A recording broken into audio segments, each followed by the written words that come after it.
اس میں سے اللہ تعالیٰ نے اس عاجز اور فقیر کو دیا ہے۔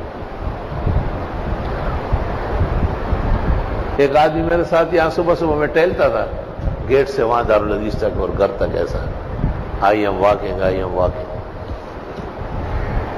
تو ایک محلے کا لڑکا ہے، وہ میرے ساتھ ٹہلنے لگا، کہتے میں نے خواب دیکھا ہے۔ خواب سنا ہے؟ کس نے دیکھا ہے؟ میں نے کب دیکھا ہے؟ 1 مہینہ ہو گیا۔ میں نے کہا سوچ لو۔ اس نے کہا جی دیکھا ہے۔ کیا تعبیر ہے؟ میں نے گریبان سے پکڑا، میں نے کہا تعبیر یہ ہے کہ آپ کے پاس مدرسے کے پیسے ہیں۔ اچھا ہاں، میں امریکہ گیا تھا، وہاں پہ ایک دوست نے دیے، ابھی لا رہا ہوں۔ گھر کیا 50,000 روپے لے آیا۔ اللہ اکبر، زبردست ریڈار ہے آپ کے پاس۔ میں نے کہا اتنا ریڈار تو ہے کہ آپ سے وصول کر لوں۔ ایک اور تماشا و عجوبہ،